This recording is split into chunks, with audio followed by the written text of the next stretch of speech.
Quote to Cloud, the first to connect QuoteWerks to Xero for a complete quote-to-billing workflow, supporting QuoteWerks quotes, orders, invoices, and supplier purchase orders. Begin by opening an existing QuoteWerks document. Let's focus on the vendor column. Note that the QuoteWerks vendor list needs to match the supplier list in Xero exactly and is case sensitive. We do not support creation of vendors from QuoteWerks. Before we continue, let's take a look at our preference options. From the Purchase Order Mode box, we need to enable the option Create Separate Purchase Order for each line's vendor. Proceed below by placing a check against the types of documents you would like to create a purchase order from. In this case, we will check Quotes and Orders. You may have noticed that our QuoteWerks vendor column has some blank entries.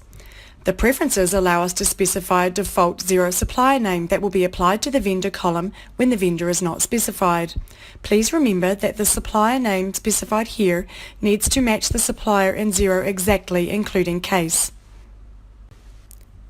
You can also specify a default ship to address for purchase orders. Don't forget to save your settings before continuing.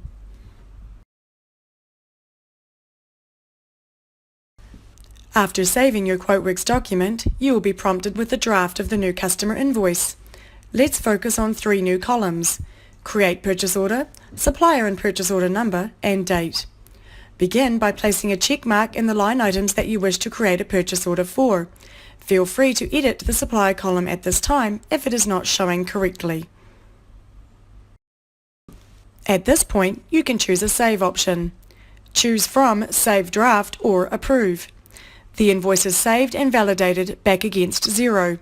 Quote to Cloud will auto-generate a purchase order.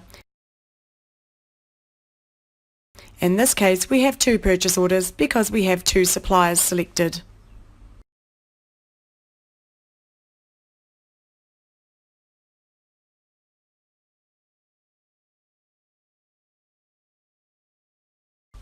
Once the purchase orders are saved, the order details are placed against the QuoteWerks document in the Purchase Order Number and Order Date columns.